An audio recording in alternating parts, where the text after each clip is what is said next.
Welcome back to my channel. My name is Jocelyn, and for today's topic, I'm going to discuss if there are going to be changes to the U.S. travel system after the U.S. midterm elections. Currently, there is no requirement of a negative pre-departure test going to the U.S. So this means that you don't need to present a negative antigen test going back to the U.S. or if you are a first-time traveler to the U.S. This requirement has been dropped since June of 2022. So that means no negative test to travel in the US. The second requirement to be asked is that whether US is going to drop the proof of vaccination requirement for all non-US citizens who are not immigrants. Currently, if you are a non-US citizen and non-immigrant, you must provide proof of full vaccination to COVID-19 if you are 18 years old and older, unless you are covered by certain exceptions. At this point, US should move forward and drop the COVID-19 vaccination requirement for all non-US citizens who are not immigrants. A lot of countries around the world are moving forward from the COVID-19 pandemic. Let's talk about the entry requirements for all passengers going to the US. There are actually three classifications of passengers going to the US. The first classification are US citizens and permanent residents. The second classification of passengers are immigrants or those migrating to the US. The third classification of passengers are non-US citizens who are not immigrants. Here are the latest requirements for US citizens and permanent residents. Here's the latest checklist for US citizens and permanent residents. Valid US passport for US citizen but does not need to be valid for at least 6 months. Foreign passport that is valid for 6 months for green card holders or permanent residents. Customs declaration form and arrival card. Let's move on to the requirements for non-US citizens who are immigrants. Here are the latest requirements for non-US citizens who are immigrants or migrating to the US. First, you must have a foreign passport that is valid for 6 months and beyond. Second, you must have a valid visa and other supporting documents. Also, you must fill out the CDC attestation form. And you must also fill out the customs declaration form and arrival card.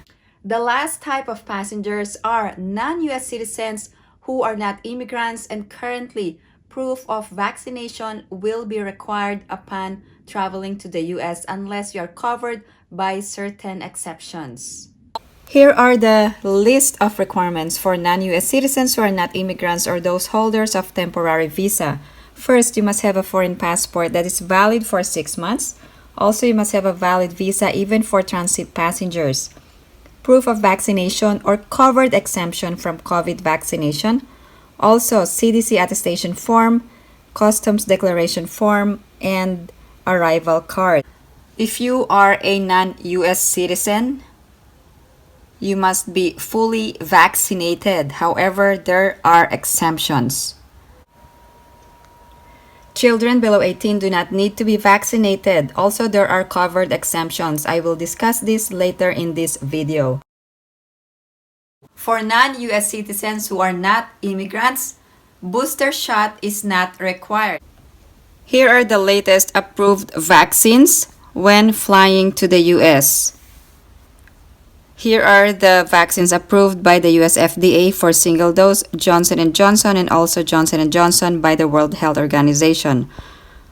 For 2 doses, Pfizer, Moderna, AstraZeneca, Covaxin, Covishield, BIBP or Sinopharm, Sinovac, Novavax or Covovax, and there's a certain clinical trial vaccines which have confirmed efficacy, which is Medicago.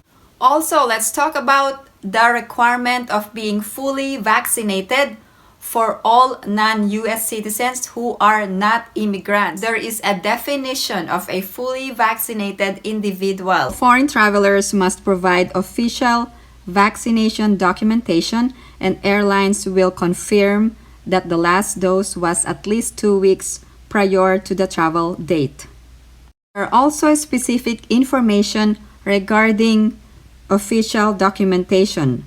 First, the personal identifiers such as your name or date of birth, must match the personal identifiers on the travel documents. You must also name the official source and the vaccine manufacturer and the date of vaccination.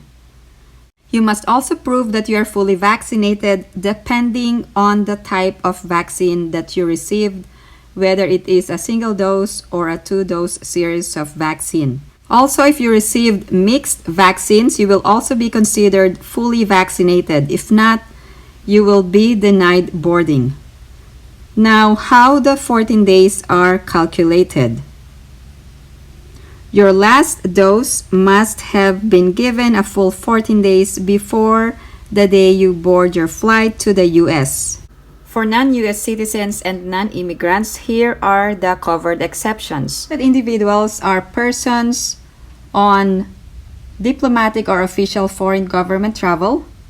Also, children under 18 years of age. Also, persons with medical contraindications to COVID-19 vaccine.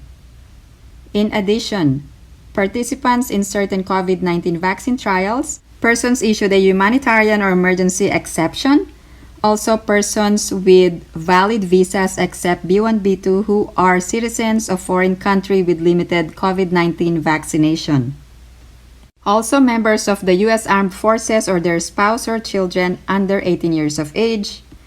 In addition, sea crew members traveling with a C1 and D non-immigrant visa, and persons whose entry would be in the national interest as determined by the Secretary of State or Secretary of Transportation.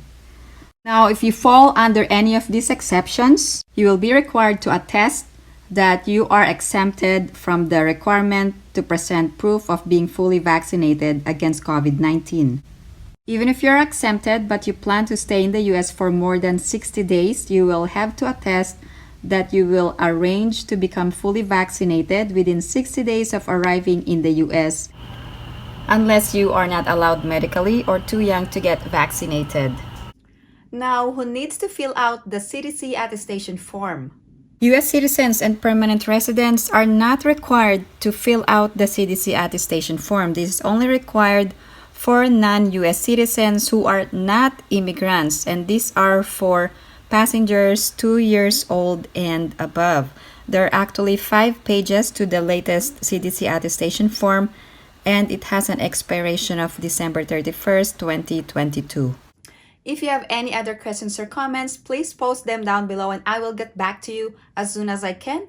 Again, thank you guys for supporting my channel. And if you haven't liked this video, please give it a big thumbs up. And if you haven't subscribed to my channel, please subscribe and hit that notification bell. I always welcome new subscribers.